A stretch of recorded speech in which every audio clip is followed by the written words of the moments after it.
നമ്മോടൊപ്പം doctor John Jacob എന്ന Agape mental health and research ഇൻസ്റ്റിറ്റ്യൂട്ടിൻ്റെ സ്ഥാപകനും ഡയറക്ടറും തിരുവല്ല മെഡിക്കൽ വിഷൻ ഹോസ്പിറ്റലിൻ്റെ ഫാമിലി കൗൺസിലറും തെറാപ്പിസ്റ്റും മോട്ടിവേഷണൽ സ്പീക്കറുമായിരിക്കുന്ന ഡോക്ടർ നമ്മോടൊപ്പമുണ്ട്.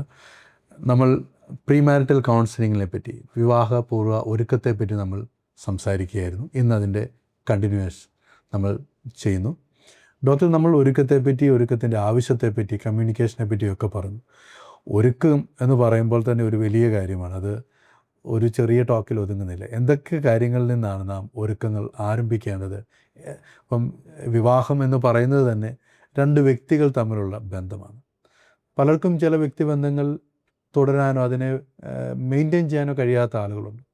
അവർ ഈ വിവാഹത്തിൻ്റെ 2 ആഴ്ച മുമ്പൊന്നും അവർക്ക് ബന്ധങ്ങൾ ഉണ്ടാക്കാൻ പറ്റാൻ സാധ്യത. എന്തൊക്കെയാണ് ഈ ഒരു ഒരുക്കം എന്ന് പറയുമ്പോൾ ഡോക്ടർ അഖിൽ പറയുന്നത്? ഒന്ന്, ഒരു കുട്ടിയെ ജനിക്കുമ്പോൾ തൊട്ട് തന്നെ അത് നമ്മളില്ലാതെ ജീവിക്കാൻ പ്രാപ്തിപ്പെടുത്തുകയാണ് പേരൻസിൻ്റെ പണി.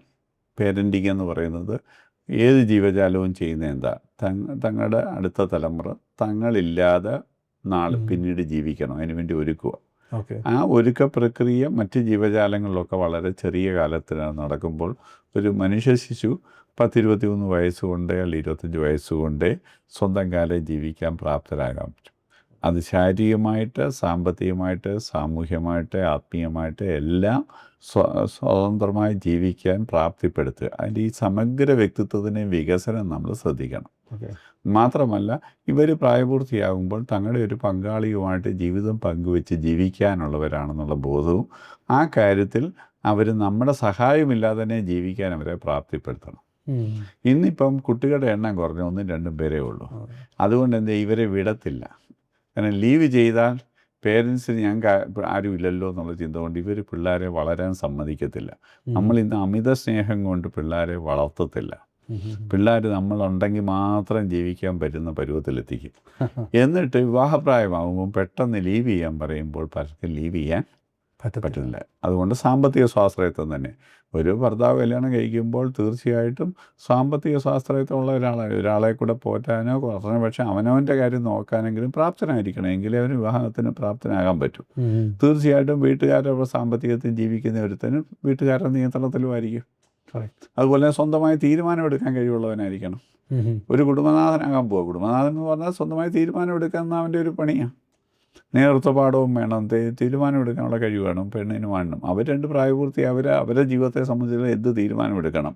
അതിനകത്തൊന്നും പേരൻസ് കയറി ഇടപെടാൻ ആവശ്യം ഇല്ല. അതുകൊണ്ട് അഡൽസാണ് കല്യാണം കഴിക്കുന്നത്, പിള്ളേരല്ല. പഴയ കാലത്ത് ശൈശവ കല്യാണമൊക്കെ ഉള്ളപ്പം പേരൻസ് ചെയ്യണമായിരുന്നു. ഇന്ന് അഡൽസാണ് കല്യാണം കഴിക്കുന്നത്. അഡൽസിന് അവരുടെ കാര്യത്തെക്കുറിച്ച് തീരുമാനമെടുക്കാൻ അവർ 2 പേരും കൂടെ ചെയ്യാൻ തീരുമാനമെടുക്കണം. അതിനകത്ത് ഒരു കാരണവശാലും പേരൻസ് കയറി ഇടപെടരുത്. ഇങ്ങനെ പേരൻസിൻ്റെ ഭാഗത്തുനിന്നും കനത്ത ഒരു മാറ്റം കുട്ടിയുടെ കാര്യത്തിൽ ഉണ്ടാകണം. പല കുടുംബ ജീവിതവും ഇന്ന് തകർക്കുന്നത് പേരൻസാണ്. കാരണം ആവശ്യമില്ലാതെ കുടുംബജീവിതത്തിൽ കയറി ഇടപെടുന്നു. അവരെ സ്വതന്ത്രമായി ജീവിക്കാൻ അനുവദിക്കുന്നില്ല. അവരെല്ലാ കാര്യങ്ങളും ഇപ്പോഴും ഞങ്ങളുടെ പിള്ളേരാണെന്നുള്ള നിലയിൽ അവരെ കൺട്രോൾ ചെയ്യുന്നു. നമ്മൾ പിള്ളേരെ അല്ല കല്യാണം കഴിപ്പിക്കുന്നത്, പ്രായപൂർത്തിയായ അഡൽസാണ്. അവർ തീർച്ചയായിട്ടും അവരെ കുടുംബജീവിതം നയിക്കാൻ പ്രാപ്തരാവണം. അവർ സാമ്പത്തികമായി പ്രാപ്തരാകണം, തീരുമാനമെടുക്കാൻ പ്രാപ്തരായിരിക്കണം, ചിന്തിക്കാൻ പ്രാപ്തരാകണം, ഉത്തരവാദിത്തമുള്ളവരായിരിക്കണം. ഒരു കുടുംബത്തിൻ്റെ ഉത്തരവാദിത്തങ്ങൾ ചെയ്യാൻ, ഭാര്യയെ വിവാഹം കഴിക്കുമ്പോൾ അവിടെ ആവശ്യങ്ങൾ നിറവേറ്റാൻ ഉത്തരവാദിത്തമുള്ള ഒരാളായിരിക്കും. ഒരു ഭർത്താവിനെ കല്യാണം കഴിക്കുമ്പോൾ അദ്ദേഹത്തിൻ്റെ ആവശ്യം നിറവേറ്റാൻ ഭാര്യ പ്രാപ്തയാവണം. ഒരു കുടുംബം നയിച്ചുകൊണ്ട് പോകാനുള്ള പ്രാപ്തി ഉണ്ടാവണം. ഒരു കുഞ്ഞുണ്ടായ അതിനെ മാനേജ് ചെയ്യാനുള്ള പ്രാപ്തി വേണം. ഈ സ്കില്ലുകളെല്ലാം ഈ വർഷങ്ങളിൽ പതുക്കെ ഡെവലപ്പ് ചെയ്ത് എടുക്കണം. ഹോം മാനേജ്മെൻറ്റ്, ഒരു ഭർത്താവിനെ മാനേജ് ചെയ്യുക, ഒരു ഭാര്യയെ മാനേജ് ചെയ്യുക, ബന്ധങ്ങൾ മാനേജ് ചെയ്യുക. 2 കുടുംബങ്ങൾ, നമ്മുടെ നാട്ടിലെ കല്യാണം 2 കുടുംബങ്ങൾ തമ്മിലുള്ള കല്യാണം കൂടെ, ആ കുടുംബത്തിലുള്ള പുതിയ ബന്ധങ്ങൾ മാനേജ് ചെയ്യാനുള്ള കഴിവ് ഉണ്ടാവണം, അല്ലേ? ഇല്ലോസുമായിട്ടും മറ്റ് കുടുംബാംഗങ്ങളുമായിട്ടും ഒക്കെ നല്ല ബന്ധങ്ങൾ പുലർത്താൻ കഴിയണം. ഈ കുടുംബ ബന്ധങ്ങളെ പറ്റി പറഞ്ഞപ്പോൾ ഭാര്യയും ഭർത്താവും എന്ന് പറഞ്ഞാൽ അവരൊരു യൂണിറ്റാണ്, അല്ല? അവരുടെ കാര്യങ്ങളിൽ നമ്മൾ ആവശ്യമില്ലാതെ ഇൻവോൾവ് ചെയ്യുക, അവരുടെ കാര്യങ്ങൾ കൂടുതൽ അവരെ നിയന്ത്രിക്കാൻ മറ്റാരും പാടില്ല എന്നാണല്ലേ അത്? തീർച്ചയായിട്ടും. ഇപ്പം ഞാൻ എൻ്റെ ഭാര്യയോട് ഞാൻ പറയുക, ഇന്ന് നമുക്ക് വെളിയിൽ നിന്ന് പോയി കഴിക്കാം. എൻ്റെ പിതാവ് പറയും, ഇന്ന് പോകണ്ട, ഇവിടുന്ന് ഇന്ന് വെളിയിൽ പോകണ്ട എന്ന് നിർദ്ദേശിക്കുകയും ഞാനത് കേട്ട് പോകാതിരിക്കുകയും ചെയ്താൽ, നാളെ എൻ്റെ ഭാര്യയോട് ഞാൻ ഒരു കാര്യം പറഞ്ഞാൽ അവൾ എന്നെ വകവെക്കത്തില്ല. കാരണം നിങ്ങൾ ഇന്നലെ എന്നോട് പറഞ്ഞ വാക്ക് പാലിച്ചില്ല. നിങ്ങളുടെ മേൽ സൂപ്പർ പവർ ഉണ്ട്. ആ സൂപ്പർ പവർ ഉള്ളിടത്തോളം കാലം how can you respect as A head? എങ്ങനെ അപ്പോൾ നിങ്ങളെ ഒരു രണ്ടുപേരും കുടുംബനാഥനായിട്ട് എനിക്ക് അംഗീകരിക്കാൻ പറ്റുക? ഓക്കെ മനസ്സിലാക്കണം. അപ്പനും അമ്മയും മനസ്സിലാക്കണം, അവരൊരു യൂണിറ്റാണ്, അവരൊരു കുടുംബമാണ്. അപ്പോൾ നമ്മളും അന്യോന്യം മനസ്സിലാക്കുക നമ്മളുടെ. തീർച്ചയായിട്ടും അവിടെ ചില നിർദ്ദേശങ്ങളോ അല്ലെങ്കിൽ അവരുടെ അഭിപ്രായങ്ങളോ പറയുകയല്ല. അത് ഈ ഭാര്യ ഭർത്തൃ ബന്ധത്തെ സൂപ്പർസീഡ് ചെയ്യുന്ന വീറ്റോ പവറുള്ള അധികാരികളായിട്ട് ഒരു പേരൻസും മാറരുത്. മാറിയാൽ അവരെ കുടുംബ സ്വാതന്ത്ര്യത്തെ അത് വല്ലാതെ കയറി ബാധിക്കും. ഓക്കെ. ഈ കുടുംബ ബന്ധങ്ങളിൽ ഏറ്റവും പ്രധാനപ്പെട്ട ഒരു കാര്യമല്ല കമ്മ്യൂണിക്കേഷൻ എന്ന് പറയുന്നത്, അന്യോന്യമുള്ള കമ്മ്യൂണിക്കേഷൻ. ആ ഒരു കമ്മ്യൂണിക്കേഷൻ, അതൊരു പ്രാധാന്യം, അത് ഏറ്റവും, അതിനെപ്പറ്റി ഒന്ന് പറയാമോ? എന്തൊക്കെ കാര്യങ്ങളാണ്? നമുക്കറിയാമല്ലോ, ഏത് വ്യക്തിബന്ധങ്ങളും വളരുന്ന ആശയവിനിമയത്തിൽ കൂടാ. അപ്പോൾ നമ്മുടെ മനസ്സിരിക്കുന്ന കാര്യം മറ്റൊരാളെ ധരിപ്പിക്കാനും മറ്റൊരാൾ പറയുന്ന കാര്യങ്ങൾ അവരുദ്ദേശിച്ച അർത്ഥത്തിൽ മനസ്സിലാക്കാനുള്ള കഴിവിനെയാണ് ആശയവിനിമയം എന്ന് പറയുന്നത്. ഇത് രണ്ടും വേണം. അപ്പോൾ ഇത് നമുക്കെല്ലാവർക്കും അറിയാമല്ലോ, ഓരോരുത്തർക്കും യുണീക്കായിട്ടുള്ള ഒരു ആശയവിനിമയമുണ്ട്. ഇപ്പം ഞാൻ ഈ ചായ ഒരാളെ പോയി ഒന്ന് വിളിക്കുക, ഒരു കുഞ്ഞിനെ പോയി ഉണർത്ത് എന്ന് പറഞ്ഞാൽ 5 പേര് ചെയ്യുന്നത് ഒരുപോലെയല്ല. ഈ ചായ കൊണ്ട് കൊടുക്കാൻ പറഞ്ഞാൽ ഒരാൾ മേശപ്പുറത്ത് വെച്ചിട്ട് പോകും, ഒരാൾ എൻ്റെ കൈ കൊടുക്കും, ഒരാൾ ചിരിച്ചുകൊണ്ട് മധുരം മതിയോ ചൂട് മതിയോ എന്നൊക്കെ ചോദിക്കും, ചിലർ കുടിക്കുന്നിടം വരെയുള്ള നീക്കും, ചിലർ ഗ്ലാസ് വാങ്ങിച്ചുകൊണ്ട് പോരും. പല രീതിയിലാണ് ചായ കൊടുക്കുന്നത്. അപ്പോൾ ഓരോരുത്തരും ഓരോ ഒരു ചെറിയ കാര്യം തന്നെ കമ്മ്യൂണിക്കേറ്റ് ചെയ്യുന്നതിൽ അവരവരുടെ സ്വതസിദ്ധമായ രീതികളുണ്ട്. ആ രീതികൾ പലപ്പോഴും അത് നല്ലതാണോ അഴുക്കാണോ, അത് വ്യക്തിബന്ധങ്ങളെ എങ്ങനെ ബാധിക്കുന്നു, ആളുകൾക്ക് ഇഷ്ടപ്പെടുന്ന രീതിയാണോ എന്നൊന്നും നമ്മൾ വിലയിരുത്താറില്ല. ഇപ്പം നമ്മൾ നടക്കുന്ന ഓരോ രീതിയുണ്ട്, കൈവീശുന്ന രീതിയുണ്ട്, മാനറിസമുണ്ട്. ചിലതൊക്കെ ഓടായിരിക്കും, പക്ഷെ നമ്മളിതുവരെ അത് വൃത്തിയാണോ വൃത്തികേടാണോ മോശമാണോ നല്ലതാണെന്ന് പലപ്പോഴും വിലയിരുത്തിയിട്ട് ഇല്ല. അങ്ങനെ ചെയ്യുമ്പോൾ പലപ്പോഴും അതിൻ്റെ വൈകല്യം എന്താണെന്ന് മനസ്സിലാകില്ല. അപ്പം തീർച്ചയായിട്ടും പരസ്പരം അടുപ്പമാണ്. ചിലരോട് നമ്മൾ കണ്ടില്ലേ, സംസാരിച്ചാൽ കൂടുതൽ അടുപ്പം തോന്നും, ചിലരോട് സംസാരിച്ചാൽ അല്പസമയത്തിനകം തന്നെ നമുക്ക് വിരോധവും വെറുപ്പും തോന്നും. അപ്പം കാരണം നല്ല മനുഷ്യരാണ്, പക്ഷേ സംസാരിക്കാൻ കമ്മ്യൂണിക്കേറ്റ് ചെയ്യാൻ അറിയാത്തില്ല. അപ്പം നമ്മൾ ഉദ്ദേശിക്കുന്ന കാര്യം തന്നെ കമ്മ്യൂണിക്കേറ്റ് ചെയ്യണം. പ്രത്യേകിച്ച് സ്നേഹവും അടുപ്പവും വാമത്തും ഒക്കെ കമ്മ്യൂണിക്കേറ്റ് ചെയ്യാൻ അറിയത്തില്ലെങ്കിൽ വ്യക്തിബന്ധങ്ങൾ ഒരിക്കലും ഊഷ്മളമാകത്തില്ല. അപ്പോൾ ഇൻറ്റിമസി ഒരിക്കലും എൻജോയ് ചെയ്യാൻ പറ്റത്തില്ല. ഇൻറ്റിമസി എന്ന് പറയുമ്പോൾ നമ്മുടെ അന്യോന്യമുള്ള അടുപ്പം, അന്യോന്യമുള്ള നമ്മുടെ അത് തുറന്ന് പറയുക, അത് ചിലർക്ക് സ്നേഹം ഉള്ളിലുണ്ടായിരിക്കും, പക്ഷെ അവർക്ക് എങ്ങനെ പ്രകടിപ്പിക്കണം എന്ന് അറിയാതെ പോകുന്ന ആളുകളില്ല. അവർ അങ്ങനെയുള്ള ആളുകളോട് വിവാഹ ജീവിതത്തിൽ ഒത്തിരി തരത്തിലുള്ള ഇൻറ്റിമസി ഉണ്ട്. ഒന്നിന് ഇപ്പം ബുദ്ധിപരമായ ഇൻറ്റിമസി, ബുദ്ധിപരമായ കാര്യങ്ങൾ ഞങ്ങൾക്ക് ഇരുന്ന് ചർച്ച ചെയ്യാൻ പറ്റും. ചിലർക്ക് വൈകാരികമായ കാര്യങ്ങൾ പോയി ചർച്ച ചെയ്യാൻ പറ്റും. വീട്ടിലെ പെയിൻ്റ് അടിക്കുക അല്ലെങ്കിൽ അതുപോലെ സൗന്ദര്യാത്മകമായ കാര്യങ്ങൾ ചർച്ച ചെയ്യാൻ ചിലർക്ക് ആ സൗന്ദര്യബോധമുണ്ട്.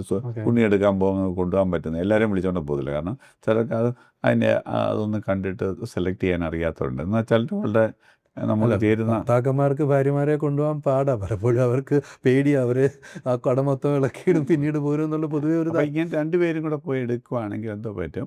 അപ്പോൾ ഇങ്ങനെയുള്ള ധാരാളം കാര്യം, emotional intimacy, physical intimacy, work intimacy, prayer intimacy, goal intimacy, പർപ്പസിലുള്ള ഇൻറ്റിമസി, മൂല്യങ്ങളിലുള്ള ഇൻറ്റിമസി, വിശ്വാസമുള്ള ഇൻറ്റിമസി, ഇങ്ങനെ നമുക്ക് സെക്ഷുവൽ ഇൻറ്റിമസി, ഫിസിക്കൽ ഇൻറ്റിമസി, ഇങ്ങനെ തുടങ്ങിയ 100 കണക്കിന് ഏരിയയിൽ നമുക്ക് അടുപ്പം ഉണ്ടാക്കിയെടുക്കാൻ പറ്റും. അടുപ്പത്തിൻ്റെ തലങ്ങൾ കൂടുന്തോറും ആ 2 പേര് തമ്മിലുള്ള ബന്ധത്തിൻ്റെ ഊഷ്മളതയും അടുപ്പവും ഭയങ്കര വർദ്ധിക്കും. അതേസമയം ചിലർക്കാണെങ്കിൽ 1-2 മേഖലകളിലേ ഉള്ള അവർ തമ്മിൽ അടുപ്പം. അതിനകത്ത് എന്തെങ്കിലും വീക്ക്നെസ് കൂടെ വന്നു കഴിഞ്ഞാൽ പിന്നെ അവർ തമ്മിൽ ബന്ധമൊന്നുമില്ല. ഉദാഹരണമായിട്ടൊരു സെക്ഷൽ ഇൻറ്റിമസി, ഒരു പ്രായമായവർക്ക് സെക്ഷൽ ഇൻറ്റിമസി ചെയ്യാൻ പറ്റുന്നില്ലെങ്കിൽ അതായിരുന്നു അവരെ കൂട്ടിച്ചേർത്തായിരുന്നു. അത് പോയി കഴിയുമ്പോൾ എല്ലാം പോയി. എന്നാൽ ചിലർ വളരെ പല തലങ്ങളിൽ ഇൻറ്റിമസി ഉള്ളവരെന്ത് ചെയ്യും, 1-2 ഇൻറ്റിമസിയിൽ എന്തെങ്കിലും വീക്ക്നെസ് വന്നാൽ പോലും മറ്റ് തലങ്ങളിലുള്ള ഇൻറ്റിമസി അവരെ പിന്നെയും മുന്നോട്ട് നയിക്കും. അതുകൊണ്ട് എത്രയും ആഴത്തിലുള്ള ഇൻറ്റിമസി വളർത്തിയെടുക്കണം. അങ്ങനെ വളർത്തിയെടുക്കുന്ന ഒരു പരിശീലനവും ഇവർക്ക് കൊടുക്കണം. ഇതാണ് ഇൻറ്റിമസി. അല്ലാതെ കാണുമ്പോൾ തോന്നുന്ന ഒരു ഫസ്റ്റ് ഫിസിക്കൽ അട്രാക്ഷൻ കൊണ്ട് മാത്രം 60 വർഷമൊന്നും ഒരാളുമായിട്ട് ജീവിച്ചു പോകാൻ പറ്റത്തില്ല. ഇപ്പോൾ പക്ഷേ പൊതുവിൽ നമ്മൾ കാണുന്ന ചില ഒരു പ്രശ്നം, ഇന്നിപ്പോൾ ഇൻറ്റിമസി ഇല്ല, സ്നേഹമില്ലെങ്കിൽ ഉടനെ ജെമിനിയോട് ChatGPTയോട് ചോദിക്കുകയാണ്, എൻ്റെ ഭാര്യയ്ക്ക് എൻ്റെ ഭർത്താവിന് എന്നോട് സ്നേഹമില്ല, എങ്ങനെ മാനേജ് ചെയ്യണം എന്നുള്ളൊരു കാര്യങ്ങളിലേക്ക് ആളുകൾ നീങ്ങുകയാണ്. ഈ ഒരു സാഹചര്യത്തിൽ എങ്ങനെയാണ് ഡോക്ടറെ കാണുന്നത്? അത്തരം അറിവുകൾ നേടുന്നതുകൊണ്ട് തെറ്റൊന്നുമില്ല. പക്ഷേ അത് ഈ അറിവുകളെല്ലാം നമുക്ക് വ്യക്തിപരമായി അപ്ലൈ ചെയ്യാൻ പറ്റില്ലല്ലോ. അപ്പോൾ ആ അപ്ലൈ ചെയ്യണമെങ്കിൽ അത് ഈ കാര്യങ്ങളെക്കുറിച്ചുള്ള ഇൻഫർമേഷൻ ലെവൽ മാത്രമല്ല, ബിഹേവിയർ ചേഞ്ച് ഉണ്ടാകണം. പെരുമാറ്റത്തെ വ്യത്യാസം. ഇപ്പോൾ സ്നേഹിക്കണമെന്നുള്ളത് എങ്ങനെ സ്നേഹിക്കണമെന്ന് അറിയാം, പക്ഷേ അത് പ്രാക്ടീസ് ചെയ്യുക എന്ന് പറഞ്ഞാൽ സ്കില്ലാണ്. അതിനുള്ള ഒരു മനസ്സും വേണം. ശരിയല്ലേ? അപ്പോൾ അതുകൊണ്ട് അറിവ് കൊണ്ട് മാത്രം പറ്റില്ല, പക്ഷേ അറിവ് നേടുന്നതിൽ തെറ്റൊന്നും ഇല്ല. അപ്പോൾ തന്നെ ഇപ്പം മുഴുവൻ മറ്റ് പല കാര്യങ്ങളും മിഷൻ ലേണിങ്ങുകളാണ്, മിഷനുമായിട്ടുള്ള കമ്മ്യൂണിക്കേഷനാണ് മുഴുവനുള്ളത്. ഉദാഹരണത്തിന് ATM-ൽ പോയിട്ട് നമ്മൾ നമ്മുടെ പാസ്വേഡ് അടിക്കുന്നതുകൊണ്ട് നമുക്ക് പൈസ കിട്ടും. പക്ഷേ ആ പൈസ എങ്ങനെ ഉണ്ടാക്കി എന്നുള്ള ആ ഒരു അതിന് നമ്മൾ കഷ്ടപ്പെട്ട ഇമോഷണൽ കാര്യം, നമ്മുടെ അധ്വാനം, ഇതൊന്നും ആ മിഷന് അറിയത്തില്ല. ബന്ധങ്ങളിൽ അങ്ങനെയുള്ള മിഷൻ ആ ഒരു ഇമോഷണൽ ഇല്ലാത്ത ബന്ധങ്ങളായി മാറുന്നത് പലപ്പോഴും നമ്മുടെ വ്യക്തിബന്ധങ്ങളിൽ മനുഷ്യനെ തിരക്കുമ്പോൾ പലപ്പോഴും ഹൃദയപൂർവ്വമുള്ള ബന്ധങ്ങൾ നിലനിർത്താൻ പലപ്പോഴും ശ്രമിക്കാറില്ല. അപ്പം അങ്ങ് ഡ്യൂട്ടീസ് മാത്രമാണ് ചെയ്യുന്നത്. പക്ഷേ വൈകാരികമായ ഒരു അടുപ്പം കൂടെ നിലനിർത്താൻ നമ്മൾ ശ്രമിക്കേണ്ടതുണ്ട്. അതിന് നിരന്തരമായ പരിശ്രമം വേണം, ചുമ്മാ ഉണ്ടാകത്തില്ല. ഒന്ന് ക്വാളിറ്റി ടൈം ടുഗദറായിട്ട് സ്പെൻഡ് ചെയ്യണം. അതിപ്പം രണ്ടുപേരും തിരക്കൊക്കെ ഉള്ള, രണ്ടുപേരും ജോലിക്കാരൊക്കെ ആകുമ്പോൾ ഒരു ക്വാളിറ്റി ടൈമിന് വേണ്ടി രണ്ടുപേരും വളരെ കൃത്യമായി ശ്രമിച്ചെങ്കിൽ മാത്രമേ ഒരു ക്വാളിറ്റി ടൈം ഉണ്ടാകത്തുള്ളൂ. ഇല്ലെങ്കിൽ നമ്മൾ അങ്ങോട്ടും ഇങ്ങോട്ടും ചുമതലകൾ മാത്രം ചെയ്തു പോകുന്ന ഒരു വൈകാരിക മുരടിപ്പുള്ളൊരു ബന്ധമായിട്ട് ഏറെക്കാലത്തകം മാറും. ആ ബന്ധത്തെ മെയിൻറ്റെയിൻ ചെയ്തു പോവുക, അല്ല അതിനകത്തുള്ള ഊഷ്മളത അറിയുവാനോ യഥാർത്ഥ സ്നേഹം മനസ്സിലാക്കാനോ കഴിയുന്നില്ല. ഇതിന് ഈ ഒരു ടോക്കിൽ നമ്മൾ അവസാനമായിട്ട് ഡോക്ടർ, രണ്ട് വ്യക്തികൾ തമ്മിൽ ഒരുമിക്കുമ്പോൾ, കുടുംബമാവുമ്പോൾ കുടുംബത്തിൻ്റെ നാഥൻ ദൈവം എന്നുള്ളൊരു കൺസെപ്റ്റ്, നമ്മൾ ബൈബിളിൽ കുടുംബത്തിൻ്റെ നാഥൻ ദൈവമാണ്, ക്രിസ്തുവാണ് എന്ന് പറയുന്നു. അപ്പം ഈ കുടുംബ ബന്ധങ്ങളിൽ ഏറ്റവും ഉറച്ചു നിൽക്കേണ്ടത്, അവരുടെ ജീവിതത്തിലെ പ്രശ്നങ്ങൾ അവരേറ്റവും ആശ്രയിക്കേണ്ടത് ദൈവം അല്ലെങ്കിൽ ആത്മീയ ബോധം നിലനിർത്തേണ്ടതിന് എന്തൊക്കെ കാര്യങ്ങളാണ് ചെയ്യുക? ഒന്ന്, ദൈവവുമായിട്ടുള്ള ബന്ധം. ദൈവത്തിന് മാറ്റമുള്ള ആളല്ലല്ലോ. അതുകൊണ്ട് ദൈവം സ്ഥായീഭാവമുള്ള ആളാണ്. ദൈവവുമായിട്ടുള്ള ആഴമായ വ്യക്തിബന്ധമാണ് മനുഷ്യബന്ധങ്ങൾക്ക് ക്കുള്ള നമ്മുടെ സോഴ്സ് കിട്ടുന്നത്, നമ്മുടെ എനർജി കിട്ടുന്നത്. അപ്പം ദൈവവുമായിട്ടുള്ള ബന്ധം രണ്ട് കപ്പിൾസിനും ശക്തമാണെങ്കിൽ അവർക്ക് ഈ പങ്കാളിയുടെ പെരുമാറ്റത്തെ ആശ്രയിക്കാതെ പരസ്പരം പെരുമാറാൻ പറ്റും. ഉദാഹരണമായിട്ട് ഇപ്പോൾ ഒരാൾ ദേഷ്യത്തിൽ പെരുമാറുന്ന ഒരാളിനോട് സ്വാഭാവികമായി നമ്മുടെ ജഡത്തിൽ നിന്ന് വരുന്നത് ദേഷ്യം. എന്നാൽ ദേഷ്യപ്പെടുന്ന ഒരാളെ തണുപ്പിക്കുന്ന പോലെ പെരുമാറണമെങ്കിൽ കൃപ വേണം. ആ കൃപ എവിടുന്നാണ് കിട്ടുന്നത്? ദൈവമായിട്ടുള്ള ബന്ധം. ദൈവമായിട്ടുള്ള ബന്ധമാണ് നമ്മളെ റിയാക്റ്റീവ് ആകാതെ, എന്ന് പറഞ്ഞാൽ ഇങ്ങോട്ട് പെരുമാറിയ പോലെ അങ്ങോട്ട് പെരുമാറാതെ പെരുമാറേണ്ടവണ്ണം പെരുമാറുവാനുള്ള കഴിവ് തരുന്നത് എന്തുവാ? ദൈവശക്തിയും. അപ്പം ദൈവബന്ധമാണ് മനുഷ്യബന്ധങ്ങളെ ഊഷ്മളമാക്കുന്നതും കോർത്തിണക്കുന്നതും. നമ്മുടെ പ്രതികരണത്തിന് വ്യത്യാസം പറ്റും. അപ്പം കാരണം ദൈവം എന്നെ അകാരണമായി സ്നേഹിച്ചു, ക്ഷമിച്ചു, പൊറുത്തു, എന്നെ എൻ്റെ ബലഹീനതയോടൊപ്പം അംഗീകരിക്കുന്നു, എന്നോട് തെറ്റുപറ്റിയ ഇപ്പോഴും ക്ഷമിക്കുന്നു, കൃപയിൽ ജീവിക്കുന്നു. ഈ കൃപ ഏറെ അനുഭവിക്കുന്ന നമ്മൾ കൃപ കൊടുക്കാൻ ബാധ്യസ്ഥരാണ്. എൻ്റെ പങ്കാളിയോട് ആ കൃപ കാണിച്ചില്ലെങ്കിൽ പിന്നെ ആരോടാണ് ഞാൻ കാണിക്കാൻ പോകുന്നത്? അത് ശത്രുവിനോട് വരെ കാണിക്കണമെന്നാണ്. കൂടെ കിടക്കുന്നവർ രാപ്പനി അറിഞ്ഞില്ല പിന്നെ ആരറിയണം എന്ന് നമ്മൾ പറയാം. ശത്രുവിനോട് വരെ ആ കൃപ കാണിക്കണമെന്നാണ് ദൈവം നമ്മളിന്ന് പ്രതീക്ഷിക്കുന്നത്. പക്ഷേ അത് നമ്മുടെ കുടുംബത്തിൽ കാണിച്ചില്ലേ വെളിയിലെങ്ങും കാണിക്കാൻ പോകുന്നില്ല. അതുകൊണ്ട് സ്റ്റാർട്ട് ഇൻ അവർ ഫാമിലി. നമ്മുടെ കുടുംബത്തിൽ ആ കൃപ കാണിക്കൽ തുടങ്ങണം. അങ്ങനെയെങ്കിൽ അത് പതുക്കെ സഭയിലും സമൂഹത്തിലും അവസാനം ശത്രുവിനോട് വരെ കാണിക്കുന്ന ലെവലിലേക്ക് നമുക്ക് വളരാൻ പറ്റും. ഇതൊരു ആത്മീയ പ്രയാണത്തിൽ നമ്മളെ സഹായിക്കും. ഓക്കെ, തീർച്ചയായിട്ടും നമ്മുടെ പ്രീമാരിറ്റൽ കൗൺസിലിംഗ് ഒരുക്കങ്ങളെ പറ്റിയാണ് നമ്മൾ പറഞ്ഞുകൊണ്ടിരുന്നത്. രണ്ട് വ്യക്തികൾ തമ്മിലുള്ള ബന്ധം, അവരെങ്ങനെ മുൻപോട്ട് പോകണം, അവർ ആത്മീയമായിട്ട് എങ്ങനെ അവരുടെ ജീവിതത്തിൽ ദൈവത്തിൽ നിന്ന് കൂടുതൽ പ്രചോദനം ഏറ്റെടുക്കണം എന്നതിനെ പറ്റിയൊക്കെയാണ് ഇന്ന് സംസാരിച്ചത്. തീർച്ചയായിട്ടും ഡോക്ടർ ഇന്ന് ഞങ്ങളോട് സംസാരിച്ചത് വളരെ നന്ദി. റിയൽ ടോക്സിൽ ഈ പ്രീമാരിറ്റൽ കൗൺസിലിംഗിൻ്റെ ഒരു ടോക്കിലും നമ്മുടെ പ്രേക്ഷകരോട് അവസാനമായിട്ട് എന്താണ് ഡോക്ടർ പറയാനുള്ളത്? വിവാഹ ജീവിതം ഒരു സുഗമമായ യാത്രയൊന്നുമല്ല. അപ്പോൾ നമ്മൾ പലപ്പോഴും ഏറ്റവും സുന്ദരമായ അനുഭവങ്ങളെക്കുറിച്ച് മാത്രമാണ് കേൾക്കുന്നത്. പക്ഷേ അതിനകത്ത് വേദനയുണ്ട്, ദുഃഖമുണ്ട്, പ്രയാസങ്ങളുണ്ട്, ചലഞ്ചസ് ഉണ്ട്, രോഗമുണ്ട്, വേർപാടുണ്ട്. ഇതെല്ലാം കൂടെ സമ്മിശ്രമാണ് കുടുംബജീവിതം. ഇതിനെയെല്ലാം ദൈവകൃപ കൊണ്ട് സുന്ദരമാക്കുന്നതാണ് മനുഷ്യജീവിതത്തിൻ്റെ മഹത്വം എന്ന് പറയുന്നതും നമ്മുടെ ആത്മീയതയുടെ മഹത്വം എന്ന് പറയുന്നതും. അതുകൊണ്ട് ഒരു പൂമത്തയായ ഒരു ജീവിതത്തെ പ്രതീക്ഷിച്ചുകൊണ്ട് വിവാഹ ജീവിതത്തിലേക്ക് പ്രവേശിക്കരുത്. ജീവിതത്തിലെ ഉദാഹരണമായിട്ട് കല്യാണം കഴിച്ച ഒരാളങ്ങോട്ട് പോകുമ്പോൾ ആദ്യം ഹണിമൂണിൻ്റെ സമയമുണ്ട്. അത് കഴിഞ്ഞ് ചിലപ്പം പ്രഗ്നൻ്റ് ആകുമ്പോഴത്തേക്കും ഛർദ്ദിട്ട് തുടങ്ങും, വേദന തുടങ്ങും, പ്രഗ്നൻ്റ് ആകുന്നതോടെ മോർണിംഗ് സിക്നസ്സും മറ്റു പ്രശ്നങ്ങളും തുടങ്ങും. ആഹാരം കഴിക്കുന്നില്ല, മിണ്ടുന്നില്ല, എഴുന്നേക്കാൻ പറ്റുന്നില്ല.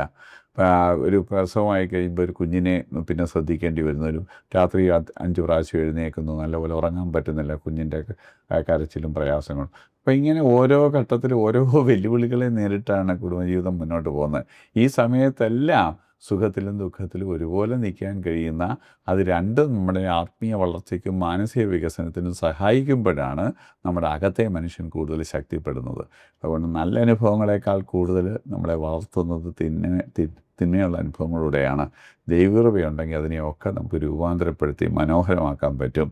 അതുകൊണ്ട് ദൈവത്തോടൊപ്പം ചേർന്ന് നിന്നുകൊണ്ട് ദൈവസ്നേഹം പ്രകടിപ്പിക്കാനുള്ള ഒരു വേദിയായിട്ട് കുടുംബം മാറ്റിയാൽ അവിടെ ഉണ്ടാകുന്ന 2 അനുഭവങ്ങളെയും നമുക്ക് സുന്ദരമാക്കാനും വളർച്ചയ്ക്ക് നിദാനമാക്കാനും കഴിയും. അതിന് നമുക്ക് കഴിയട്ടെ എന്ന് ഞാൻ ആശംസിക്കുന്നു. നമ്മുടെ ബന്ധങ്ങൾ കൂടുതൽ സുദൃഢമാകട്ടെ. അതിന് ദൈവം നമ്മെ സഹായിക്കട്ടെ. Thank you doctor.